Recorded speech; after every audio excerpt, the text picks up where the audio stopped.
passagem de bloco anterior, hoje ocorreu uma reunião envolvendo integrantes do G7, né, a reunião de cúpula do G7, e após essa reunião houve uma longa declaração conjunta divulgada pelos líderes do G7. No documento, eles alertam a Rússia contra o uso de armas químicas, biológicas ou nucleares na invasão. Também denunciam as tentativas da Rússia de promover uma campanha de desinformação maliciosa e infundada. Sem tomar uma posição explícita sobre a participação da Rússia no G20, disseram que organizações internacionais não devem mais conduzir atividades com Moscou de maneira normal.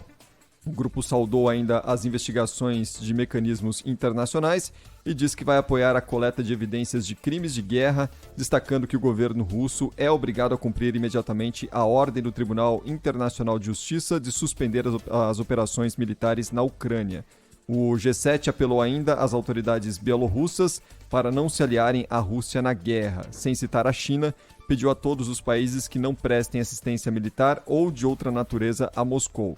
O comunicado diz ainda que os países do G7 estão tomando novas medidas para reduzir a dependência da energia russa e apela aos países produtores para agirem de forma responsável e aumentar as entregas aos mercados internacionais. Pouco mais cedo também, o secretário-geral da OTAN, o Jens Stoltenberg, disse que a aliança concordou em fornecer mais apoio para a Ucrânia depois da cúpula emergencial realizada em Bruxelas.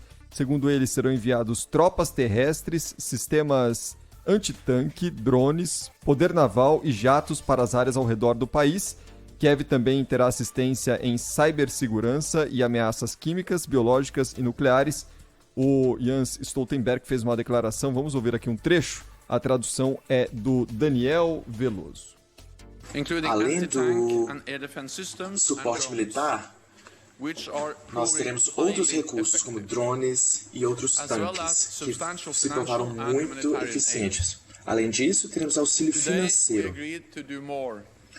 Hoje, concordamos em ir adiante. Nós forneceremos ajuda de cibersegurança e equipamentos para ajudar a Ucrânia a se proteger de ameaças radiológicas, biológicas e químicas, além das nucleares. Isso inclui medidas de proteção, assim como itens de assistência médica, além de treinamento para a descontaminação, em caso de possível ataque. Estamos determinados a fazer tudo o que podemos para prestar o apoio à Ucrânia. E neste primeiro mês de conflito na Ucrânia, uma nova reunião da Assembleia Geral da Organização das Nações Unidas exigiu acesso à ajuda e proteção civil na Ucrânia, criticou a Rússia por criar uma situação humanitária terrível depois que os russos invadiram o país há um mês. O que é verdade, né? A situação humanitária é terrível mesmo. Agora, o que a gente percebe é que os caras estão apostando na ampliação do conflito, né? Na ampliação do conflito. Além do dinheiro vivo, também as nações ninguém imagine que essas armas que estão sendo enviadas para a Ucrânia são gratuitas, né? Aquilo ali tem um custo, né? Não existe coisas assim de graça, tem um custo e a Ucrânia, coitadinha, vai ter que pagar por isso ao longo vai multiplicar a sua dívida externa para pagar isso, né? Talvez aqueles senhores a que eu me referi, todos muito sorridentes, né? Mostrando todos os dentes, Justin Trudeau, que é o primeiro-ministro arrogantíssimo, né? Primeiro-ministro do Canadá, Olaf Scholz, que é o chanceler alemão, o Joe Biden é o principal deles, né? Muito sorridentes. Eles riem de quê, né? Será que é disso? É da grana que essa guerra está rendendo para esses países? Que certamente está rendendo muitos dividendos nessa guerra, enquanto pessoas estão morrendo. Lá, os ucranianos, sobretudo os civis ucranianos, estão debaixo de fogo, debaixo de bomba. Você não vê uma palavra pela paz. É só pela guerra. Desculpa, o importante também citar que hoje o presidente da Cruz Vermelha foi a Moscou e se reuniu com autoridades russas pedindo que os civis sejam protegidos. É claro que, aspas aqui, para o ministro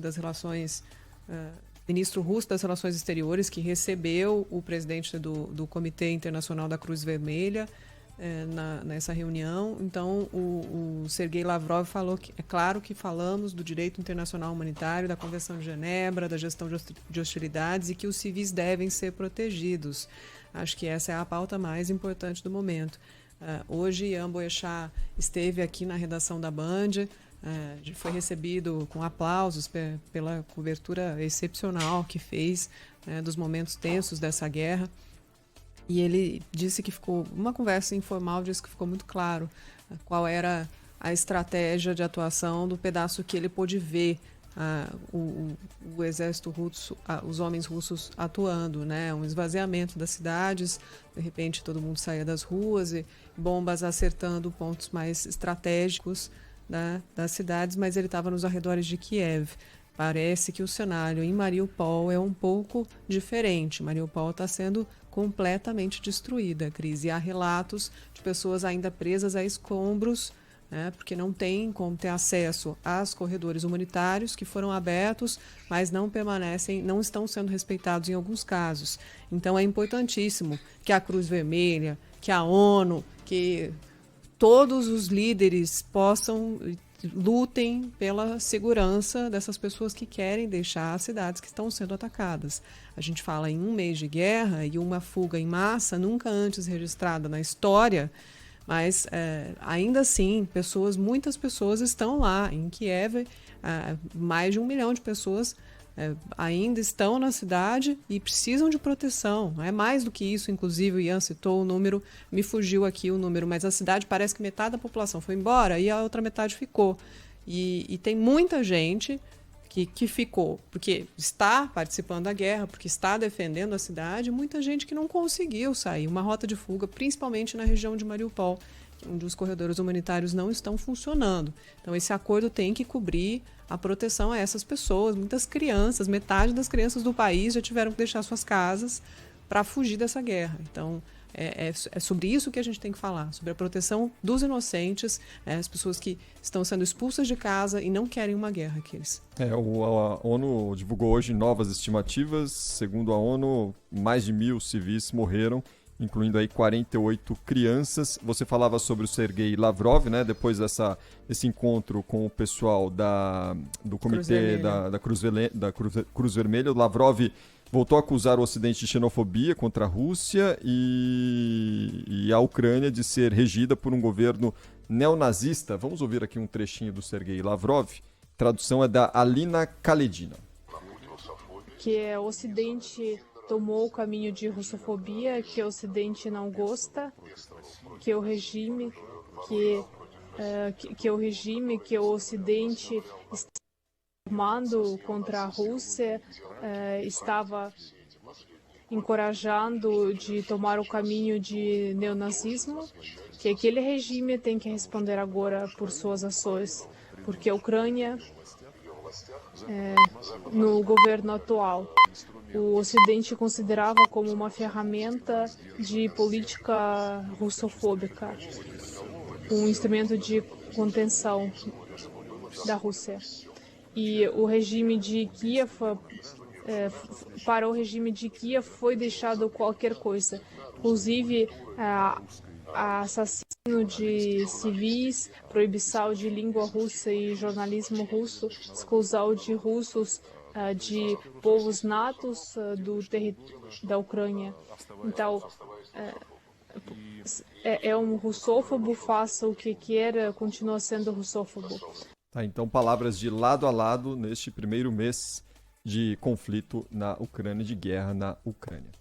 5h30, daqui a pouco a gente fala um pouquinho mais de eleições aqui nos Bastidores do Poder, porque tem assunto que não falta, esse ano vai estar recheado. Até já. BTG